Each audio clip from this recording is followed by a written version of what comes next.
What up, my freaks? RuinusInsight here with part 23 of my Total War Warhammer 3 modded Imrik Immortal Empires campaign.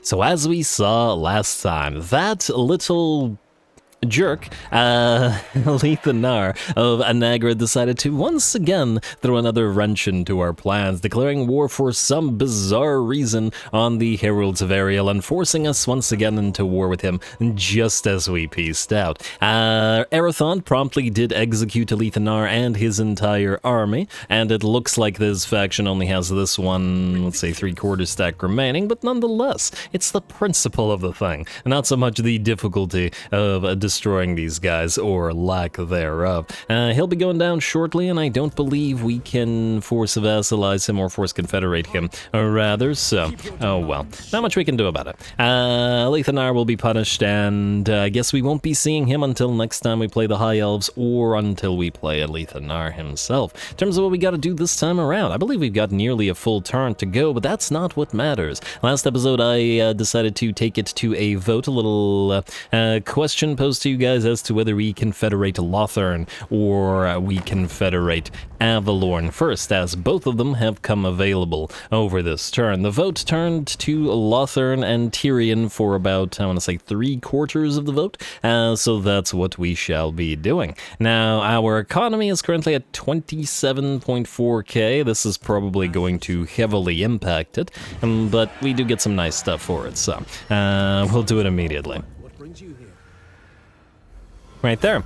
And there we go. I guess one nice thing about, well, there's several nice aspects to confederating Tyrion first. I mean, there's pros and cons to each. One nice thing is that it's sort of contiguous with what we currently have, since Tyrion and Eataine, etc. were bordering with Caledor, so we got this entire sort of blob. And then we got the White Tower of Hoeth, we got the Shrine of Asurion, and we got the Lothern Harbor. Oh, well, I guess both of the landmarks at Lothern as well, so that's nice. And 10% influence cost for intrigue at court actions itself is also going to be quite valuable. Plus, we got Alistar and Tyrion. And another nice thing is that we had the outpost, the High Elf District, available with Avalorn, which means we can recruit their forest spirits still.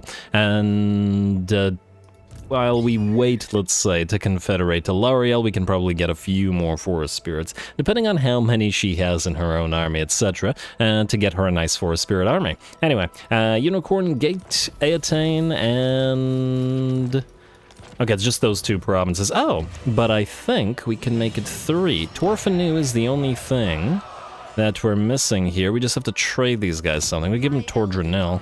I wonder if they'd take Tordranil for it. Maybe not. Let's find out. I mean, at the end of the day, Tordranil, Torfanu. Yeah, okay, that's not gonna work. It won't matter all that much because we'll be confederating Avalorn eventually. It's just the question of how long will it take, which hopefully won't be a crazy long time. Ooh, what we can do, though, is trade them Tordranil anyway, and allow them to use it as a sort of gift. Oh, no, wait, we can't. Not until we trade the Shrine of Cain.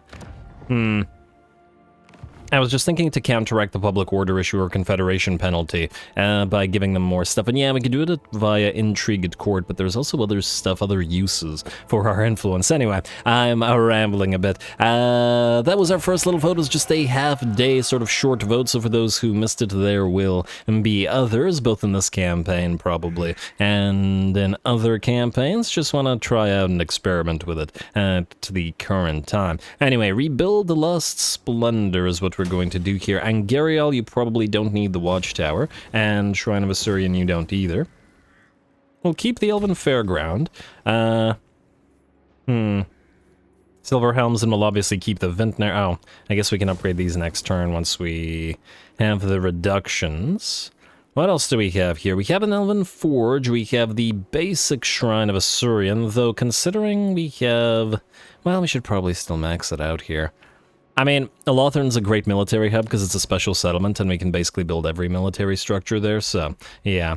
It is missing the plaza, and it will need public order, but anyway. Let's check out Tyrion, who's over here, and ooh, oh, I don't like that.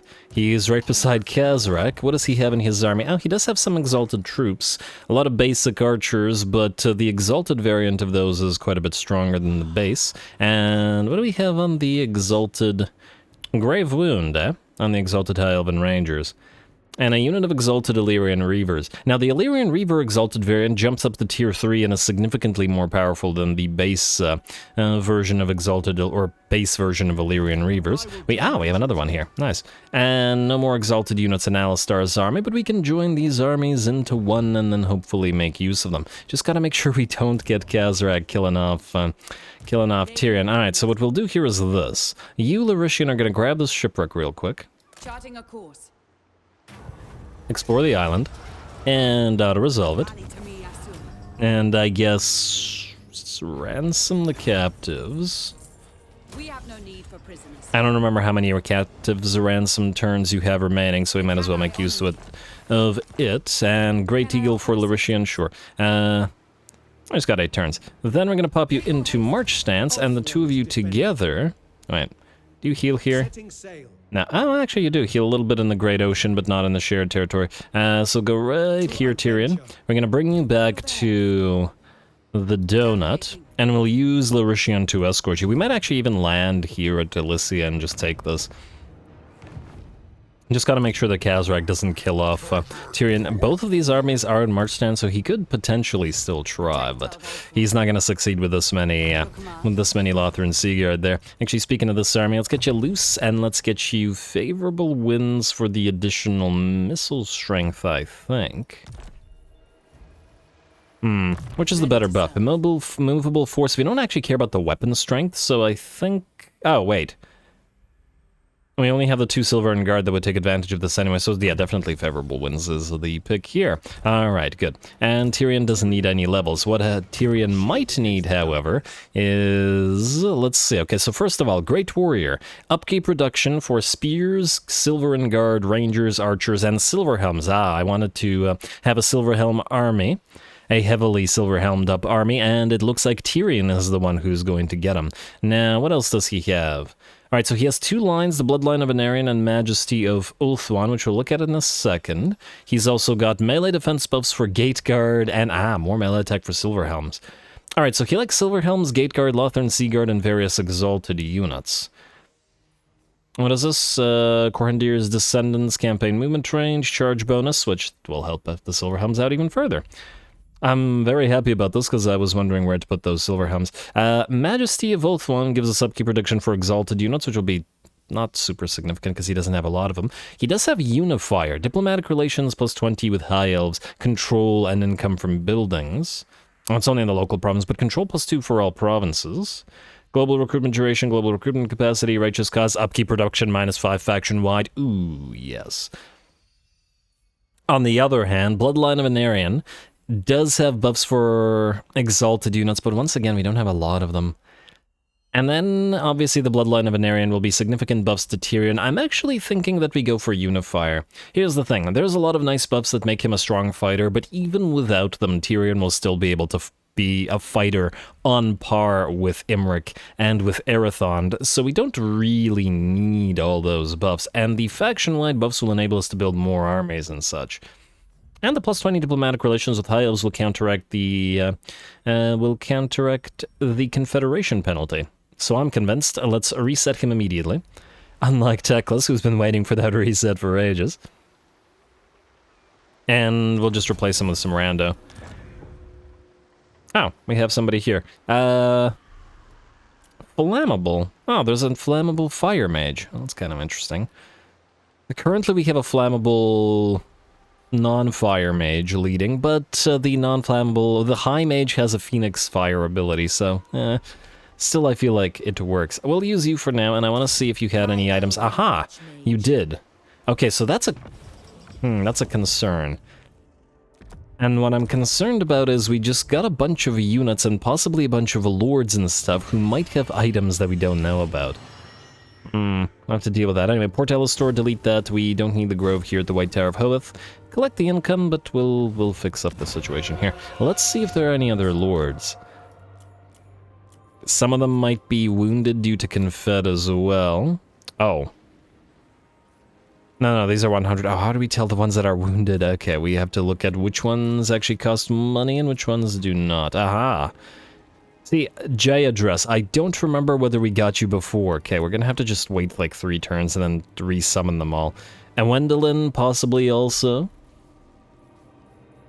That's at least 2. I just gotta try to remember. And on here, and on here. Yeah, because once again, all of these extra lords and heroes, or yes, and heroes, might have additional items on them. Speaking of additional items, Melendai, do you still need yours? Okay, we'll deal with it later. Whoa! Vinola, what are you? A mage of the heavens who's a thinker, eh? You have a blade of leaping gold and the gem of sunfire and an enchanted Athilmar breastplate. Okay, Bard of Athilmar steed for you. You're gonna lose all of these nice items. Well, some of them are nice items. And by the looks of it, you have almost the entire lore of the heavens. I haven't really been using a lot of lore of the heavens, so there's certainly potential for it. Could give you to Tyrion, since you're already at a decent level.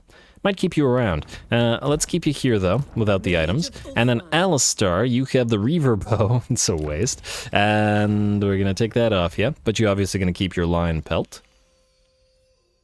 And we'll deal with the other stuff later. Now, what do we have in terms of the enemy here?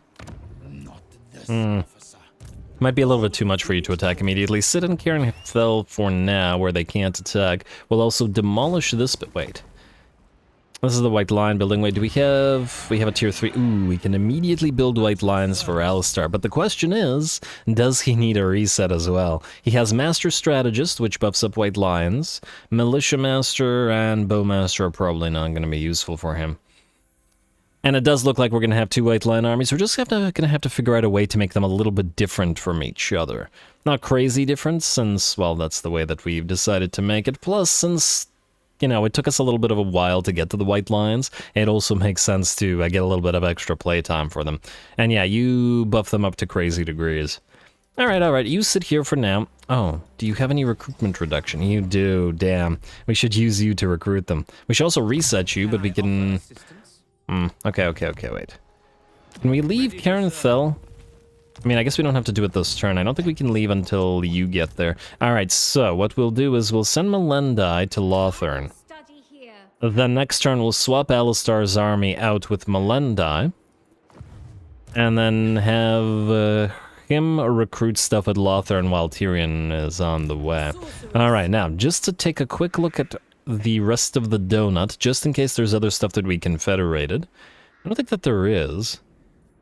Alright, and now we're good to go. Alright, that was a lot of rambling about a lot of stuff, so let's get into a battle immediately. Teclis, you were about to destroy Kairos for good, and that's what we're going to send you to do. You're already in the Leth's Blessing, and attack. This should, in theory, draw out the garrison, especially since we're damaged. It says Valiant Defeat. There's some decent units here, but let's see if they're decent enough to take on Teclis and his Phoenix. Go.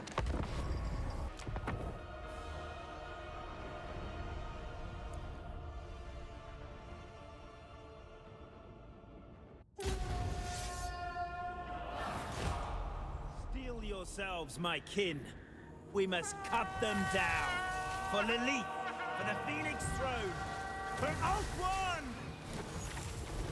Alrighty, here we go. Enjoy it while you can, folks. This will be the last of the fights against Tzeentch, as this is their last settlement and the last Tzeentchian location on the entire map. So, let's start with this little sorcerer lord out here.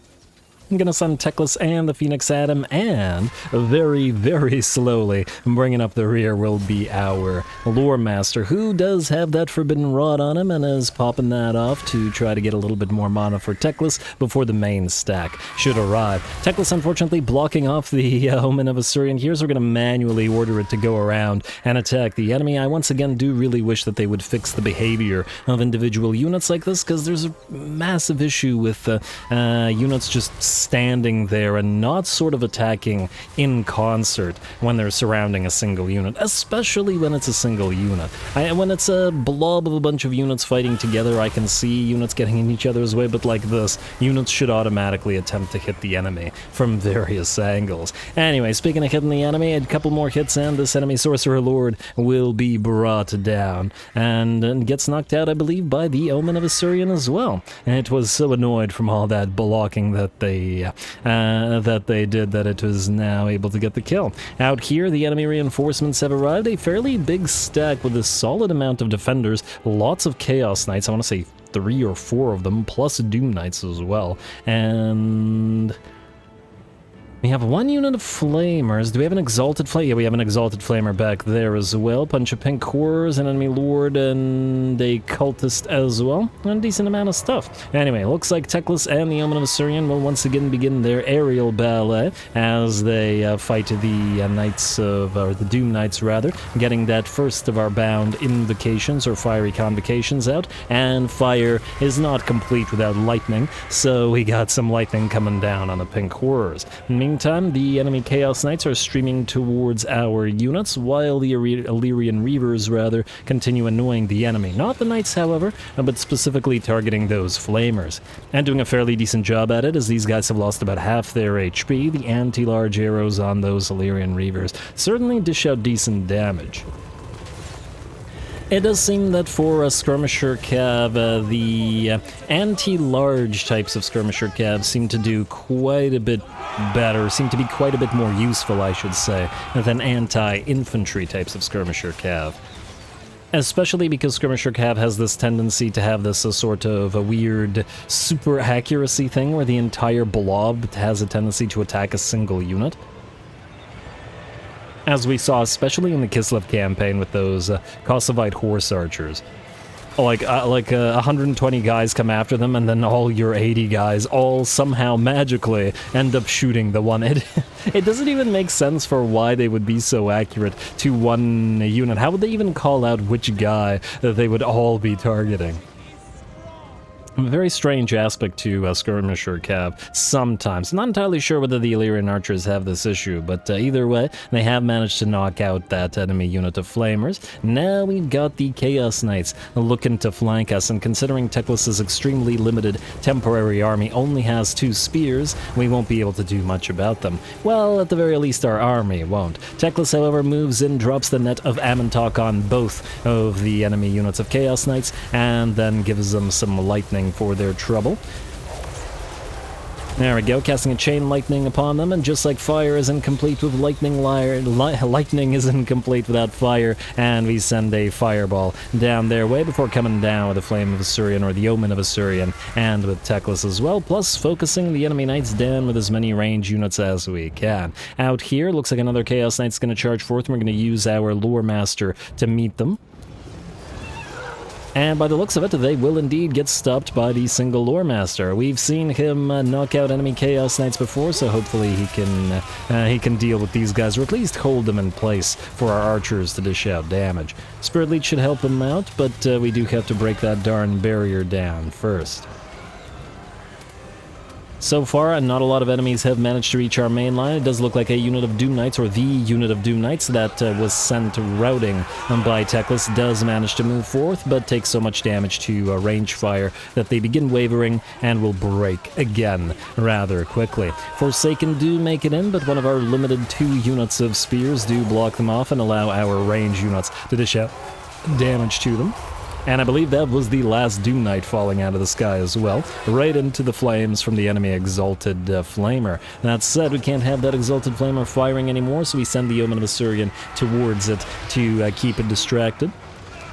And I do believe the battle's almost ours. 80-85% balance of power in our favor. The Illyrian Reavers have charged forth, not the archers, but the regular Illyrian Reavers, to run down those enemy Pink Horrors, or at the very least stop them from firing.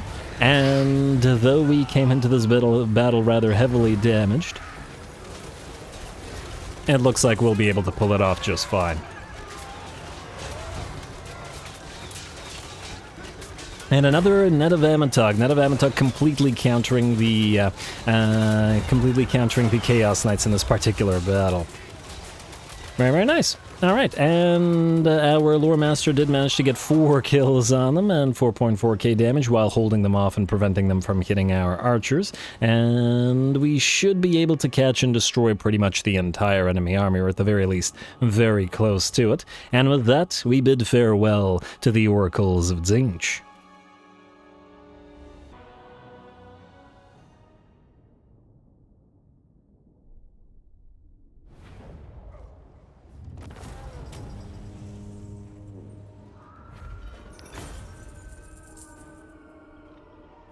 Alright, very nice. Not too bad in terms of damage. Not that we really care about the damage to this particular army, or at least these particular units, so we're good to go. Ransom captives, forced labor. I guess ransom captives again, not that it will make any difference, as we're probably going to reset Teclis shortly, depending on if we need him down here, which also may be the case, and we shall see. Either way, enemy killed in battle, fireball, great. We are going to attack the Temple Avenue and auto-resolve it. Like so, and occupy it. Then... now here's a question. I wanted to immediately trade it to these guys. And it's worth quite a bit, including that military alliance. However, if we do, I fear what will happen is that the Tzeentch forces will immediately retake it, because when you trade or transfer units, I believe you transfer them with, or transfer settlements, you transfer them without a garrison. On the other hand, though, if we do that, and these guys retake it, and then we just take it again... Oh, wait, but then, no, you know what, let's not risk it, because then Tic-Tac-Toe might take the Temple Avenue of Gold, and we want to give it specifically to these guys. Let them complete the territory. Also, how many turns would it take to build a military structure here? 2. Well, we're not waiting 2 turns, so let's just sit there for the turn, and then we'll trade it off next turn. And also, I believe we wanted another hero of some kind. I think it was a noble. Yeah, conscientious, diplomatic relations +5 with humans, and more importantly, high elves, once again to counteract that Confederation debuff. I guess we can send another scout out here to continue annoying various factions. We want to keep an eye out for armies marching down here after all. I also would like to see who you are fighting. You are currently fighting us, Visenland, Talzin, and Carcassonne. You know what's weird? It's weird that they're not fighting Karakadrin, and it's also weird that we haven't really seen them at all, but, well, whatever. Anyway, we'll get the new noble here, as I'm disinclined to miss out on these guys. Lord Recruit rank, Hero Recruit rank, faction-wide. It's solid. It's very solid. In fact, if we could get more of these, that would be swell. Just enough to recruit nobles / influencers at a higher rank. We don't need a million of these guys. We just need enough of them to be able to get the influence trait maxed out. Start you with level 1. Let's also get you a Beard Weaver so that you have a slightly, well, wrong place, slightly increased chance of succeeding, if I can find one. There we go, Beard Weaver. Man, at this rate, we're going to run out of Beard Weavers. There's not enough dwarfs left to kill. I wonder, do we still get the Beard Weaver from defeating Chaos Dwarfs, or no? Would you want a Chaos Dwarf beard touching anything? Isn't there a decent likelihood that it, I don't know, has some chaos, chaos cooties on it? Anyway, Influencer, you are going to then move to Jarnagrund, and then I guess we'll send this guy here just because it's the closest position. Alright, Imrik, you're up next, sir. You are going to go down to Funky Town. You know what, I think since we're going to probably put the Thelmar chariots in the Cold Army, in Lamoureux, the Frozen Breaths Army, we'll keep them with Imrik for now, plus it'll at least give him some troops. I think March stands for now. Yeah, we might get ambushed or attacked by something, but it's Imrik. What kind of maniac would even attempt it? And we'll send the chariots down here as well. Oh, I don't like attrition on chariots.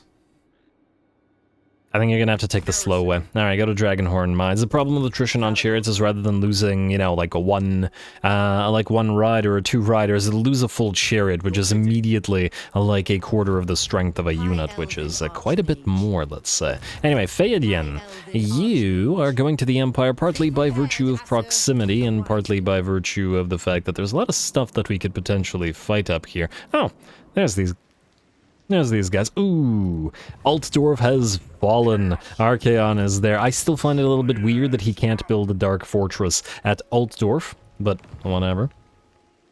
You'd think they would. It is a symbolic settlement, even if it's not strategically valuable to Chaos in particular, even though I still feel like it would be because of its position on the River Reich and the ability to move forces down. Anyway, you... Can you go to raiding stance? Wait, this would raid the Clan Angrand, eh? Well, we'd probably get into a war with Clan Angrand eventually. We can't have them jumping down to Karak right now, though. I think we should probably move you to Karak, but there won't be proper enemies to fight there, but there will be at Oakenhammer. The other option is to push towards Steingart and stuff, and try to get stuff to Vissenland before they die. They have 3 settlements remaining, and it would be nice to have an Imperial trading partner that's, well, reasonably sized. I suppose the other option would be to give all this territory to Kislev, and have them be our trading partner. We shall see. We also may want to send an army out to help Carcassonne out before they're overrun. But it'll have to be for later. You know what? How much attrition do you suffer, just out of curiosity? Go into an attrition territory. I want to see. Oh, quite a bit. You don't have any attrition reductions, eh? Alright, fine. Stay right at the edge of this territory where you don't suffer attrition. Channel a little mana. And then next turn, march stance out. Suffer 1 turn of attrition, quickly take Steingart, and maybe fight off Vlad and a couple of these armies to try to protect Fildorf. I assume it won't get destroyed by rebellion. I assume. We'll see. The Empire hasn't been the most competent in this particular run. Anyway, Fern Harvest, go to Karak Angazhar, and Tilnai will reinforce. This shouldn't need a fight in theory, because Tilnai has destroyed much tougher foes before. Alright, and do this, and medium casualties. Oh! And we'll need a fight, huh? Okay, fine. Let's then pop you in camp stance. Then see if it can... Nope, it still destroys a bunch of these guys. Alright, fine. I'm gonna fight this real quick. Here we go.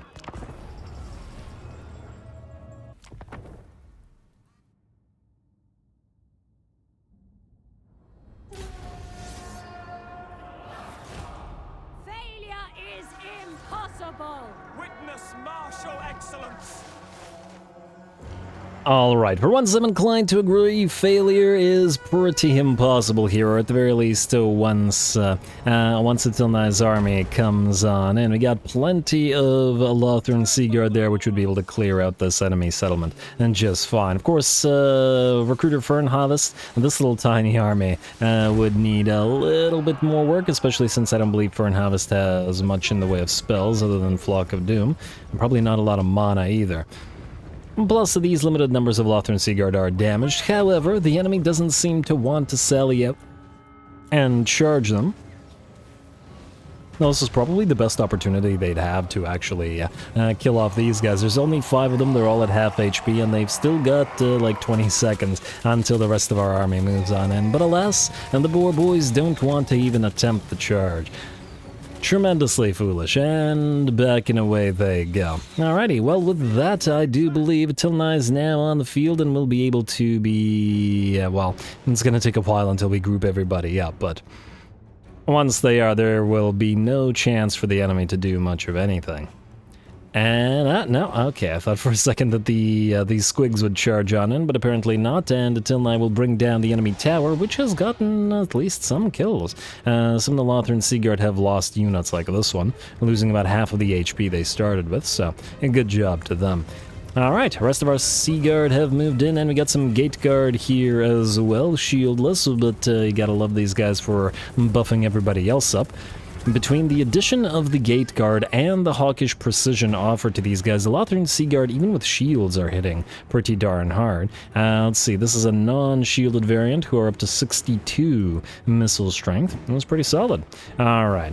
And are these guys willing to join the battle as yet? By the looks of it, no, so we're just going to keep moving deeper into the enemy's settlement until they are. There's another benefit to...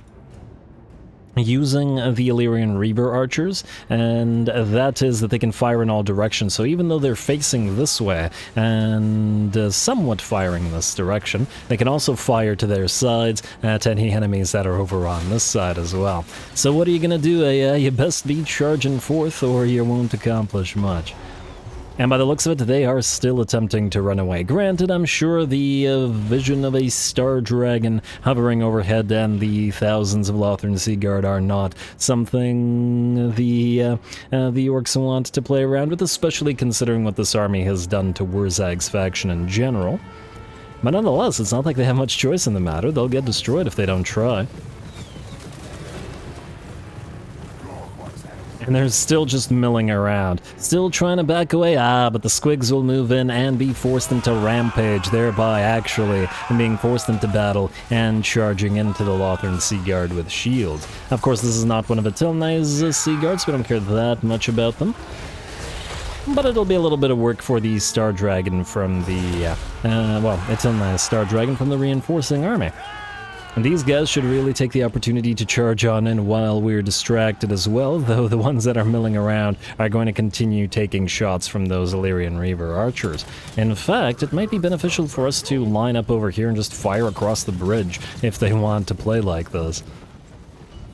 We are also moving in additional troops, more Lothern Sea Guards streaming into the settlement, 1 by 1 or 2 by 2, doesn't really matter, just advancing by fire and movement as we get a few units moving while the rest of them cover. And do want to take out this minor supply location and, wait, they have another tower? Is it counting the tower that's destroyed? I think it's counting the tower that's destroyed. Right? There's this tower. Where's the other tower?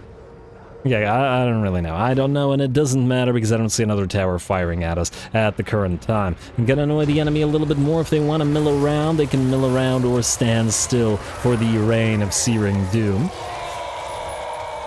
which will knock out a fairly decent number of those orcs and trolls. Still making our way further into the city. We'll speed it up a little bit more, and alright, finally, some Savage Orc boys, Savage Orc biggins rather, are gonna charge on in and fight the damaged unit of Sea Guard from the Second Army. Alright, however, we are not going to just let our Sea Guard die. We're going to pop that glittering robe with the 26 missile resistance and 26 physical resistance on it, while Atilnai moves in to help him out. Though the armor sundering, the main reason why we had the Star Dragon rather than the Moon Dragon in this particular army, isn't particularly useful against these Savage Orcs because they have no armor.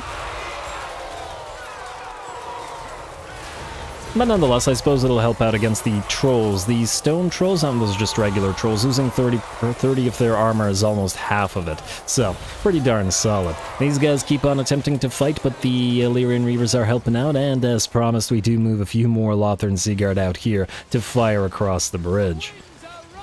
And pretty effectively by the looks of it, as those units that were attempting to mill around back there have been pretty much destroyed at this point.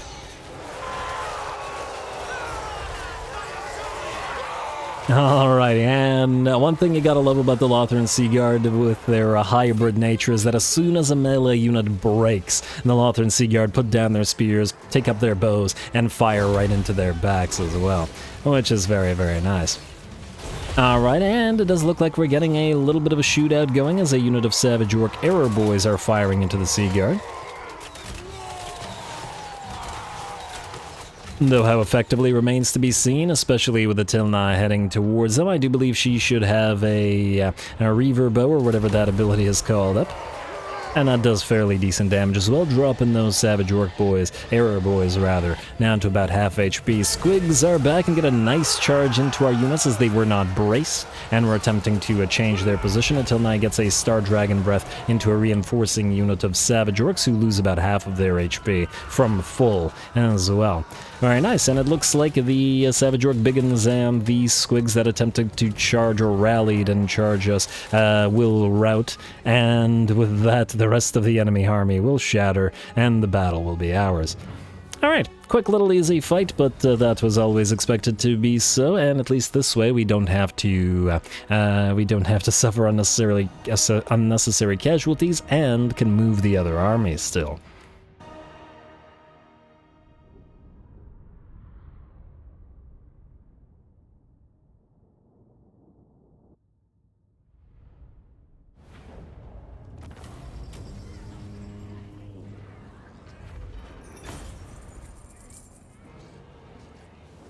Alrighty, there we go, very nice, a Sword of Bloodshed, getting some solid rare items this time around, not useful on Fern Harvest or Atilnai most likely, well maybe Atilnai, but either way, we'll occupy the place, and the Golden Crown of Atrazar as well, damn, good job, all that extra magical findiness, magic item findiness is helping out. Oh, right, you have the Atanian Vintner and Minstrel since you have the recruitment stuff. So I'm going to transfer this stuff to the Fire Army temporarily while we wait for the Sisters of Avalorn and other things. You, Attila, are going to now proceed down to Zvorak, as we did that so that you could grab Zvorak next turn without having to wait around uselessly. In terms of points assigned, we have...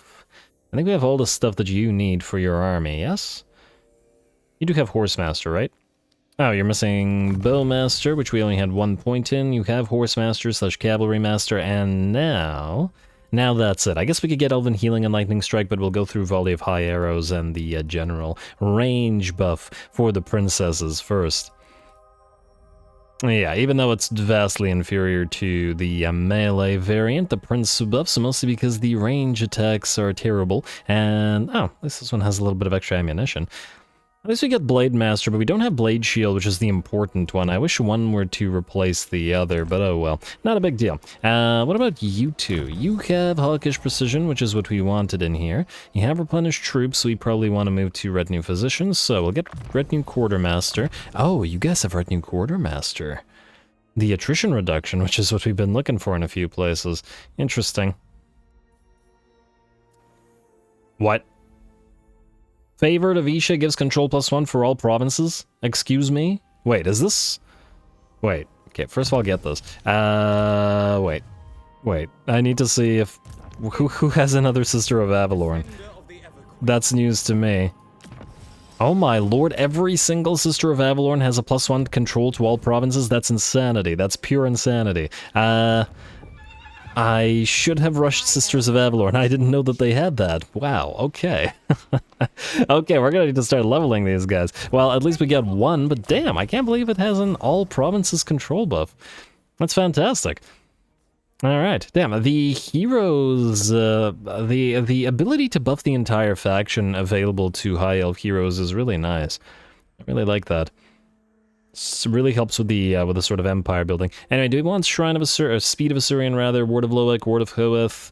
I mean, we can get the Ward of Hoeth for a single point, 20% spell resistance and emergencies is decent. Metal Mage, you have your Metal Lore with the exception of Plague of Rust, more or less maxed out. We could get We Are the Elite, which would immediately give a 5 armor buff to the Lothran Seaguard, which will be nice once the Greater Invocation of Wall disappears.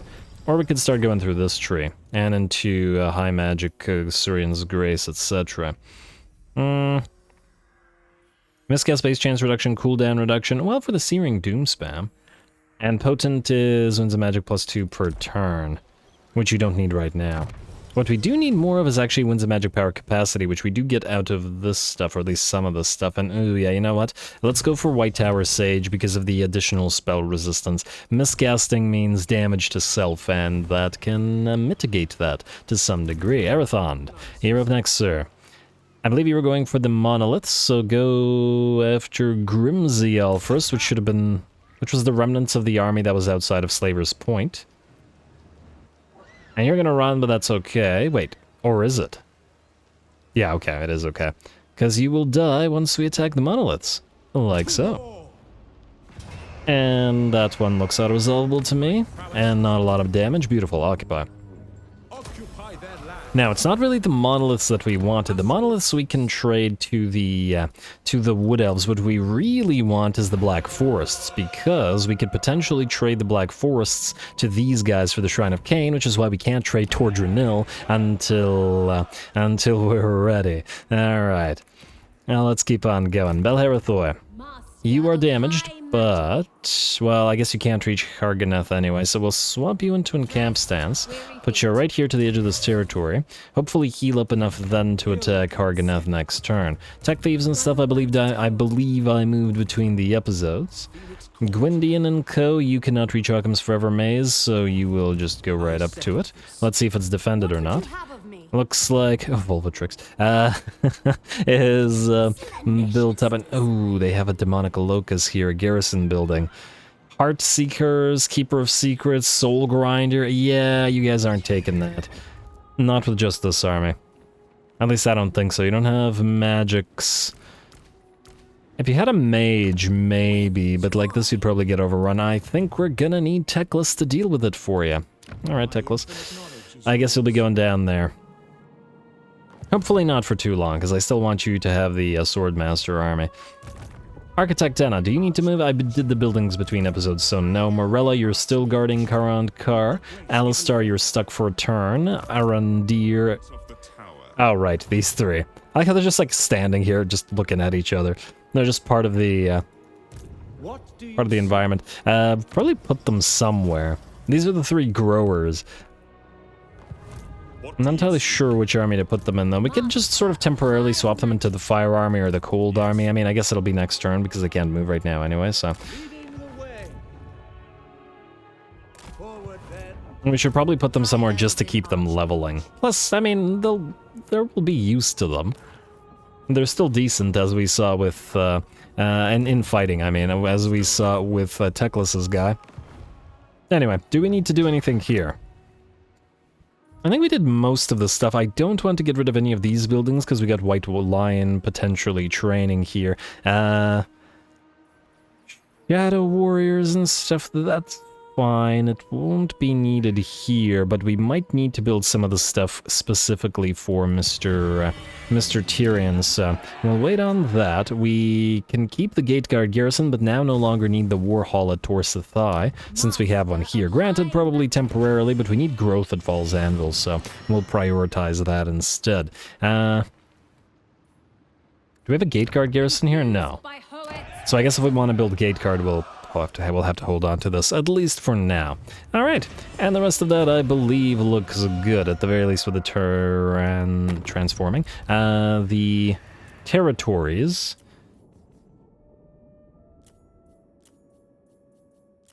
And nothing in the diplomacy. So, skip. I saw a commandment, which probably is one of the transferred territories. Huh, wait, is that one of the transfer territories? Must be one of these territories then. This is the only place where we took territories. Yeah, it's this one. Let's go into Rebuild Lost Splendor, and ooh, Karak Angazhar. Start on the grazing pastures immediately, and start on the level 1 of the colonnade. I'm somewhat tempted to replace the Elven Artisan here, but I think maybe we can go with that. Ooh, with the double grazing pastures here, this will mean a 2% reduction in Reavers and Silverhelms, but more importantly, plus 100 growth between the two, which will be solid. Absolutely solid. Alright, and I believe we're good to end the turn. Go. Let's see if anything interesting happens, and hopefully, if we get Goldtooth... Okay, no, they just want us to join war. I was a little bit concerned that they were canceling agreements. Frankly, there's a decent likelihood that Goldtooth may get overrun by all the enemies that they're fighting. Okay, this was expected, but in fact, Khazrak will attack these guys before these guys attack us, which is just fine, so auto-resolve. Just auto-resolve. And then we will ransom the captives, I hope, depending on whether it was Teclis that was the one who defended us. And Morgella, he will indeed attack this. Alright, I mean, I guess we can fight it. These guys are still pretty darn damaged, and ooh, this time around we won't have a mage, or not a mage, we won't have a single unit that does have a lot of arrow, well, a full HP arrow unit, archer unit. Yes, not ranger, archer. But it should still be fine, go.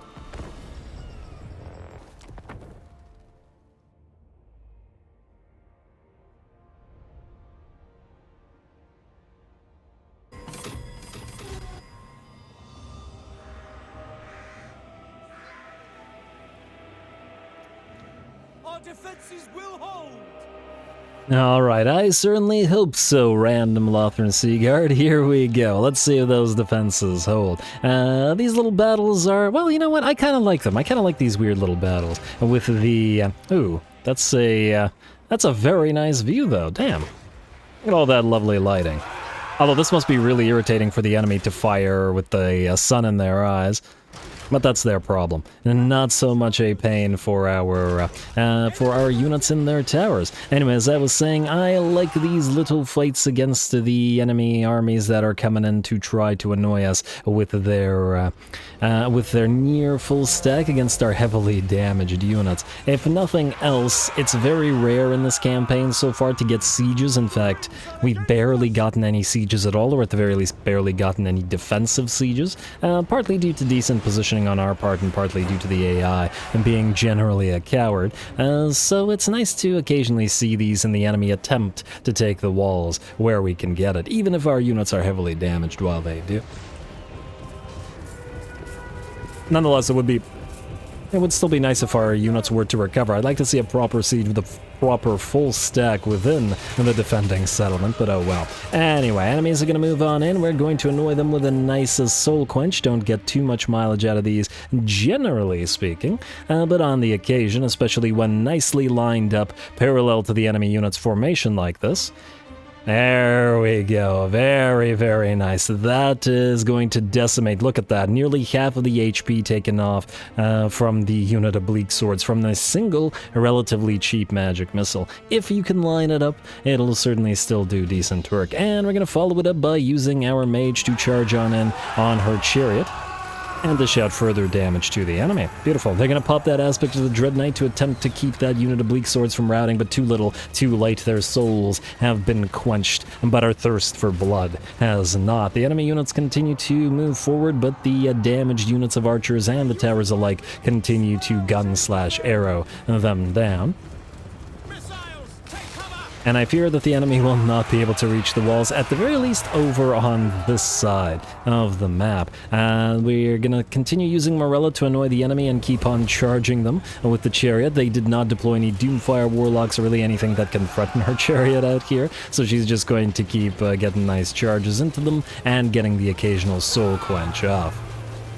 There we go. A little charge like that, and that'll also stop the enemy in their tracks and allow our towers to do more damage while we move towards more enemies and get another soul quench into them. Very, very nice.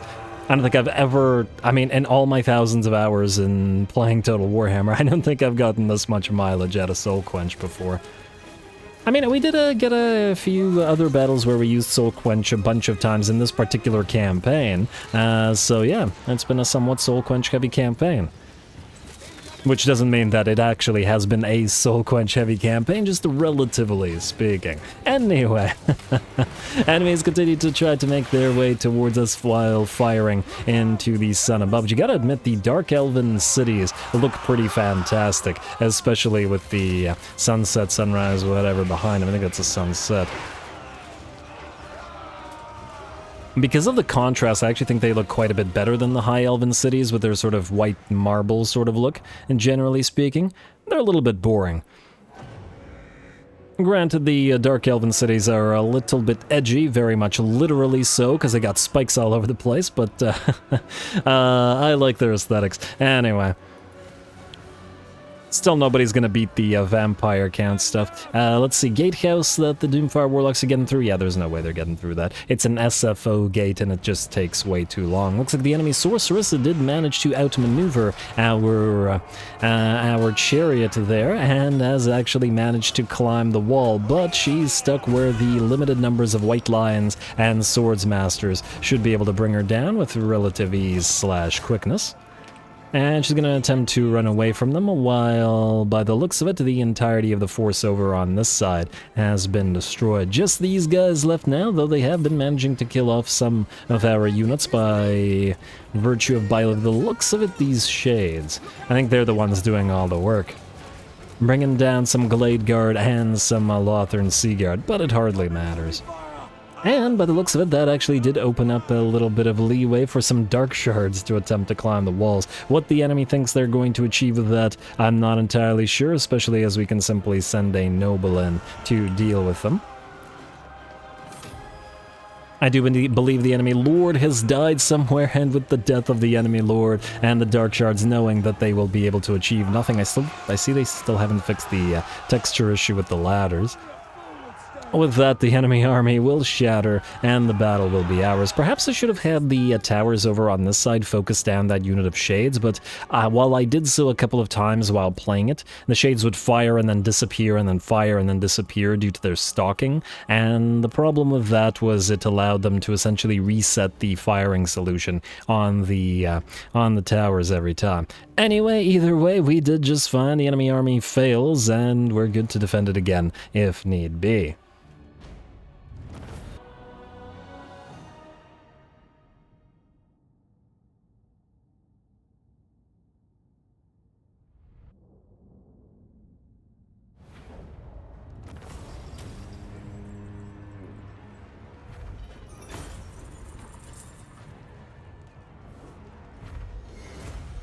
Alright, there we go. A silly little fight, but a necessary one, as this way a single mage Morella is able to keep the entire settlement covered. We're gonna ransom those captives, like so.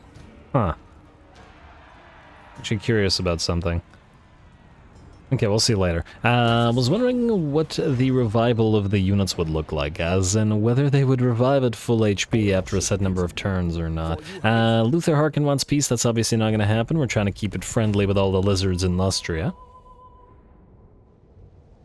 And I guess all the lizards in the southern jungles as well. Warhost, oh, we're not at war with the Warhost of the Apocalypse. Okay, we're not gonna fight another one of these. Oh, I think we all know that we'd win this auto-resolve. It just die. And we will recover because these guys are damaged now and might attack us here again.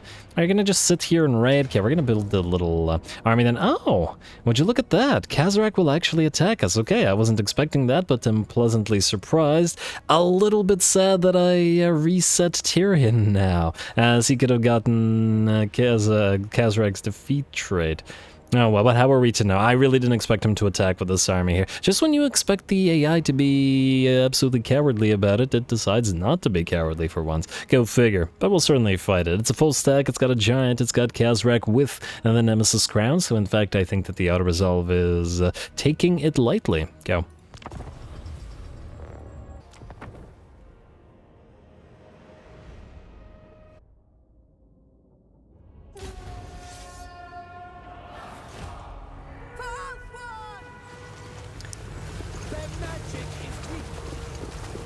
Alrighty, here we go. This, by the looks of it, should be a pretty interesting fight. We do have Khazrak on the field. He does have a fairly decent stack to his name, and both of our armies are in march stance, which, as we recall, in SFO is very, very bad. There are a couple of significant things that we have to try to do in this particular battle. The first is we want to very, very badly damage, very heavily damage Khazrak, but not kill him, so that both armies can acquire his defeat trait if needed. 2, we have a limited number of exalted units, heavy arrowheads, and some other units that are in this particular army. These units need to be kept alive, and the way that we're going to try to do, well, actually, wait, that's 3 things that we need to do.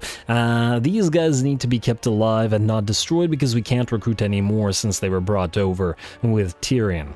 Then, the issue with that is that they cannot withdraw because both of our armies are in march stance. The heavy archers and the exalted Illyrian reavers and whatnot can't be told to run off the map. So what we have to do is we have to position them close enough to the edge of the map so that they get overrun and then get forced off the map. The third and final thing is that the reinforcements are coming in over here. Now, you're probably wondering why I did this, so why not position these guys and allow the reinforcements to move in. The thing is, the Beastman army is really, really fast, and in the time that it takes, the 2 minutes or whatever it takes the reinforcements to get on the field, the enemy army would have been able to reach our army here. Then the reinforcements would have been forced to move onto the field in this pile of trees, which would give the Beastmen a very heavy advantage compared to the Lothar and Sigurd, who A, don't have woodsmen, and B, wouldn't be able to fire through those trees. In short, this army will be sacrificed to the Beastmen, and we're going to hope that it'll force the units that we need, the exalted units, off the field rather than be destroyed. Hopefully I don't screw all this up. If we lose at least some of them, don't yell at me. And, ooh, by the looks of it, the crown will be activated by Khazrak, but foolishly will be activated on top of our units of Illyrian Reavers, who can simply move away from it. And yeah, still, very nice stats on the Exalted Illyrian Reavers. They're a Tier 3 anti-large unit. They got 40 and 46 melee attack and defense, so they're actually solid enough to act as a unit on their own. Like a melee cav slash range cav, despite being a range cav. It's certainly something to think about. If playing Tyrion, I wonder if you could build you could build essentially an army full of Exalted Illyrian Reavers. I don't know what the limitation on Exalted units is, as in how exactly you acquire them or what the limitation to their numbers are. But you could potentially build an entire army out of those guys and use them as both range and melee cap. Anyway, the enemy have begun to overrun our lines. We have purposely left this army out to dry, but you know what, we're elves, and I kind of expect that from elves, so, yep. Oh, this feels like something the elves would pull. Whether it be high or dark. But hopefully we managed to achieve the purpose with the units of the Exalted Archers behind the lines, and hopefully they are not the ones to go down. If enough of the regular units are forced to chain route, then the Exalted Archers should route as well. We don't really care about what happens to the Lord, but the Exalted units, we most definitely do. Alright, well, our reinforcements, Larishian has arrived on the field. She's going to get a few arrows into Khazrak down here. Looks like he takes about 200 damage per shot from her. And yeah, this is one of those reasons that the range lords are kind of trash in that they don't do that much damage. So she has 729 damage, but she really does not hit very hard, and it takes a long time for her to do any damage. This is true of all range lords, pretty much. I've tried it with Oxyodal, I've tried it with Wolfheart, and I've never been happy with the damage they've been able to achieve. And here comes another crown, and this time I do believe it's going to come down on an Exalted unit. Let's hope that it doesn't die. It is very close to the edge of the map, though, having backed off, and by the looks of it, will manage to escape at about 20% HP. In the meantime, however, the other units have arrived on the field. The enemy Centaurs have attempted to charge the Lothran Sea Guard and Silverin Guard here, but will get held back or pincushioned. An enemy unit enemy Bray Shaman, rather, has decided he wanted to charge the line by himself and will get caught by Larishian and piles of spear-wielding Sea Guard. Not sure what the plan was there, as he was sort of the vanguard by himself and was a shaman as well. But hey, he died bravely, I suppose. Alright, and here come those piles of units. Now, this army does have 2 units of Lothran Sea Guards specifically for this purpose, to hold the line and hold back the tide. 71 melee defense, 90 armor, and that's with the debuffs on them. And they should be able to hold. Do have to be careful about Korok's Man Rippers, however. The Bestigor Herd Regiment of Renown, that's a lot of damage potential coming from them, but we do have even more, at least range damage potential here. And we've got... ooh, okay, be careful about firing into our own units there, Eagle Claw Bolt Throwers. And unlike the army that we hung out to dry, this army has a pretty darn solid position. We got a little bit of an elevated sort of position, a little bit of a hill, a little bit of impassable terrain in this little rock here. And I would say about 80% of the enemy army is blobbed up around our Silverin Guard, which is just as we would have it. Does look like one enemy unit of Warhounds does manage to get around and do a little bit of damage to our Eagle Claws, but doesn't manage to knock out a single one of the War Machines, so that's just fine. Now, we don't have any magic available to us in this particular army, so we've no way to do anything other than to arrow the enemy down. Minotaurs are going to join the fray as well, and that's a scary proposition, whether it be to Lothran Sea Guard or any other kind of infantry. And we're going to have to focus them down as hard as we can with our arrows, which we do, and they drop in droves and attempt to run away. There we go. Down go those poor Minotaurs. Bounce power shifts to about 90% in our favor. A giant is moving in to try to get one last push in from the rest of the, or with the rest of the army. but we'll start getting pin-cushioned as well. Quickly lose about half its HP, and seeing the giant turn, the rest of the army will shatter. I do believe Khazrak also ran away a little bit of a while ago. He didn't manage to charge in the second time around. And frankly, by the looks of it, didn't achieve all that much in this particular battle at all. Get a couple more shots. Let's see if somebody can bring that giant down. We've seen the powered up Eagle Claw bolt throwers and what they can do. And down you go, big fella. Alrighty, very, very nice. This hopefully worked out reasonably well. The enemy, close victory, but probably due to ammunition expenditure and I guess the army we sacrificed. Hopefully we achieved all of our objectives. Let's find out.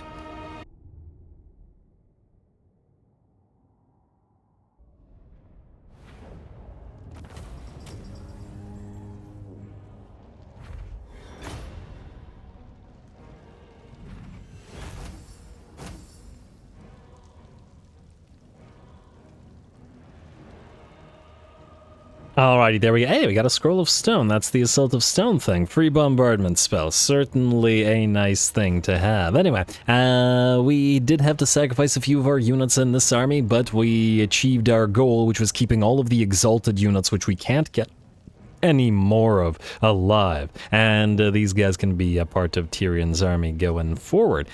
Just in case, I think we'll force labor to keep at least some of these units in decent HP, because who knows what if something else attacks us here. Plus, I think, unless I'm mistaken, I forgot to double check, we were able to keep Khazrak alive as well, which means we should be able to double up on his defeat trait. Now, I'd love to get the Nemesis Crown, I really, really would, but we can't have the, casualty or punishment. An army's faction right +10 and enables for punishment in foreign territory for 10 Oh, that's actually solid for sealing the crown. Alright, well, if it appears again, it appears again. Once again, I would have loved to have taken it, but the... Damn, diplomatic relations +150 with Dark Elves. That's kind of interesting, actually. I'm gonna save it for Tyrion. Yeah, I was originally planning to have a Tyrion run where he has the Sword of Cain and the Nemesis Crown all at once with just the ludicrous amount of diplomatic relations that you get with everybody. And because of the +150 relations with Dark Elves on top of the capturing Nagarond additional relationship with Dark Elves, this might mean a sort of potential for a sort of end times run for Tyrion. Yeah, just gotta get Loke here to join his team and it'll be all nice and good. But yeah, right now, all of this is fine, but we can't really handle the 60 diplomatic relations, mostly because it'll prevent our confederation of the other elves, and I don't want that. I want to get the other legendary lords, except Alethanar, on the field as soon as possible. So, we'll seal the crown. Alright, settlement besieged Temple Avenue of Gold, only temporarily as oracles have been destroyed. Beautiful. Alright, now, what we need to do is this. Okay, you don't need that Assault of Stone. Campaign line of sight +10. Chance of intercepting an enemy army. Ambush defense. His defeat rate is kind of meh. Shouldn't have even bothered keeping him alive, huh? Alright, well, either way, Livershin, go kill him. Spend some turns at sea. Nemesis Crown sealed away. And free kill.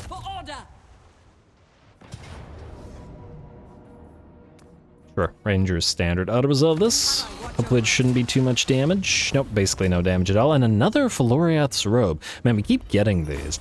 I have a tendency to use my High Elven mages to fight, either on the chariots or to fly around, if they're lords. So it's not as useful by virtue of that. I suppose if they're on an eagle, they're most likely causing damage via bleed rather than their weapon strength. So maybe there's a use. I'm just wondering whether we should delete the 4 Feloriath's Robes we have now, because I'm not really using them. Guys, let me know what you think. Because we obviously wouldn't put this on a noble or on... Oh, wait a second. We could put these on handmaidens because it's weapon strength reduction, not missile strength reduction, and they're rarely fighting in melee. There's potential for that as well, but anyway, for now we can ransom those captives. Alright, Khazrak is out. You don't bother keeping that Feloriath's Robe, and there's that Kidnapper, or Beast Scourge rather, which is not super useful, but oh well.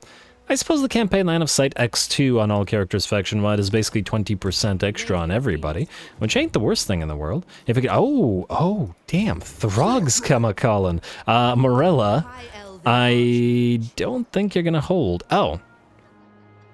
And it is indeed the case that units that do get destroyed will come up at full HP by the looks of it. Meaning, if we fight again with these guys, what we need to do is make sure that they're all destroyed. Oh wow, Siggy's on the way, so damn it, Siggy. I wanted to send Arathon to grab the Black Forests, but if these guys are here, Arathon might need to move. Damn.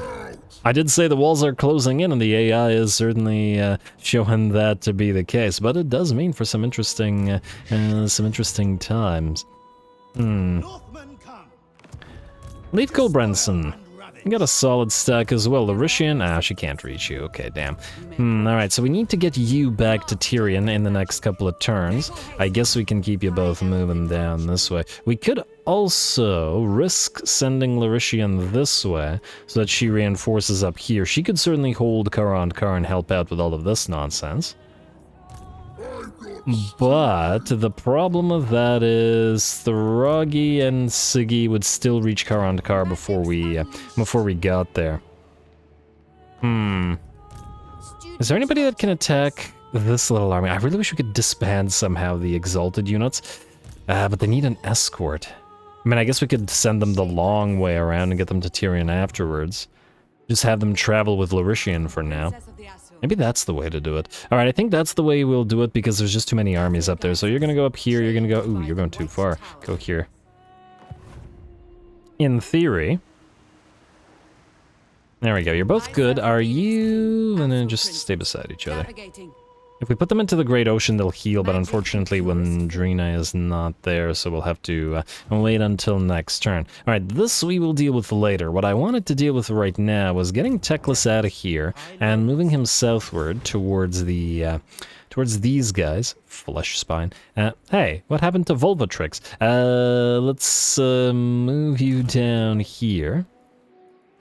Like so. Did one replace the other? Just wondering whether we should try to besiege it anyway. And try to force a field battle. What do they have here, incidentally? Shower of Torment. Nothing crazy. Fascination, Narcissism, Sweet Sir. Okay, nothing that we're super concerned about. Temple Avenue of Gold. To you is what I wanted to do for that military alliance, that military access, and do we want you to join war against anybody? Nagaroth. Just have all the factions in the world declare war on Nagaroth. Now, I don't think we care about any of this. I'm a little bit concerned about them suddenly declaring war on the Court of Libaras. I don't want them fighting Khorne, mostly because it's territory that we want, although by the looks of it, Khorne isn't doing too bad. They'll probably get into it with Khemri. I think this is fine. We'll just take their money then. 7k. Certainly nice. Alright, Military Alliance, Trade Settlement, Temple Avenue of Gold. Beautiful. Alrighty, now we got some real nice lizard friends. More real nice lizard friends. As for where we build up our thing, do we have your capital? And we can't build it at Temple Avenue of Gold. I take it Teotihuacan is taken. Yeah, looks like it. Even though Golden Tower is your capital, I don't see... Oh, we could do it now. The Golden Tower is a little bit too close to potential enemies. Cursed Jungle, Temple of Skulls, maybe? Do we have Temple of Skulls available? No? How many alliances do you have? Damn. They have one. Wait. But then why Teotihuacan wasn't an option? Huh? Okay, I must have missed Teotihuacan. Alright, let's do Teotihuacan then. Outpost, Quaixotl, Makrak, Sotex, Trail. Oh, there it is. Yep, I missed it. I'm just stupid, guys. I'm just stupid. No, false alarm. Anyway, let's see. Anybody else need outposts while we're in this thing? We could start upgrading them to tier 3, but it's a little bit expensive. Even with the money we have, it's going to cost a fair bit of cash to do a bunch of things. Anyway, let's see what else we got. We are most definitely running out of time. Oh, I was going to do this episode to be a short episode because we were out of time, but, well, apparently that didn't work out. Or because we didn't quite reach the engagement threshold last time, rather. But anyway, next time, I guess, depending on what engagement we reach. Arwenel, you're not able to hit Doc Karaz. I was hoping to wipe Wurzag out of this particular episode, but it looks like we're gonna have to wait. You are gonna go through Matorka. Tilnai, you're going to Noble Prestige and hit Zvorak. And we're bordering the Clan Scryer Skaven from a lot of locations now, which... Cavalry? What was I saying? We're bordering the Skaven from a lot of locations, so there's a decent potential for them to attack us. Occupy. Alright, and Wurzag is now destroyed. Free Trickster Spended, another food taster for more influencers. Well, Zvorak will uncollect the income, but we will immediately build the Sawyer and I suppose the Watchtower. Odd as that may seem, we're just bordering too many enemies. We're certainly starting to come up on borders of enemies all over the place. So Skaven, Vampire Coast, Clan Angrand, then the Vampire Counts here, and then of course all of this is happening. And Goldtooth has lost about a third of the territory that he had before, meaning he's likely going to either get overrun or need our help, depending on if we want to get any of his units. I think he had Mournfangs available. I don't think he... Oh, maybe we could give Tyrion some Mournfangs. What do we have here? Oh, he's gone up to Man-Eaters. Oh, that's interesting. He's got Lead Belchers. He does have Mournfangs, no Crushers. Funnily enough, I was thinking we put Gorgers with Alethanar so that because they could work nicely with the... they could work nicely with the... Shadow Warriors, being Unbreakable, Stalking, and Vanguard deployable. Interesting that they have access to Man-Eaters now. I wonder if they're going to tech up any further. I also would like to see Exiles of Nehek. We're at 24. Could really use some more. But Necrosphinxes aren't that expensive, which is really nice. If we could only get a mission from these guys, that'd be real swell. No mission. Oh, actually, yes, mission available from them. Ooh, and we got lots of choices. Okay, this guy's here. Damn, I was going to have you hit Harganeth, but it looks like we're going to have to move back. Kotep's also running around, but we want Harganeth for the landmark. He's also going to try to grab Blacklight Tower, which... and he's going to try to grab Black Forest. Oh, damn, they don't have enough armies in place where they need to be. Alright, who do we take, though? Carol's cool. I'm going to say Siggy. What's the likelihood that Siggy doesn't land? I want to say low, right? Funny enough, Garrulous Cool is worth more. You know what, let's do Garrulous Cool. We're gonna move up here as well. Alright, and hopefully that'll work out for us. Alright, and I believe they're good. Anyway, I think with that, I'm going to call the episode here. There's a lot more stuff to do, but I want to take care of the admin between the episodes, the hero moving, the building, etc., etc., etc., and especially the retooling of the buildings that we acquired from our Confederation. Next turn, we will... Lariel's going for the Shrine of Loic. Oh, damn. That's not good. And the reason that's not good is if she loses a bunch of her units, that will be less Dryads and Treekin that we'd be able to take from her when we confederate her. We don't want her to lose stuff. We want to get all this in the Confed. Alright, we'll have to figure out how to deal with that next turn. Also, how are the lizards looking? Still at minus 42, but we're definitely going to have to build up an army to deal with them. I also believe we are now able to build the Temple of Vol. 7 turns until that 8% upkeep reduction, plus the upkeep reduction from Tyrion, plus as soon as we hit tier 5, we get another 4% upkeep reduction from these military advancements, and that's more and more armies. Anyway, calling it here, more Imrik to come. Things are getting more hectic, as surprising as it may be, which doesn't usually happen in the late game, but I'm pretty happy about it. Don't forget to leave those likes and comments below. All glory to the algorithm, and thanks for watching.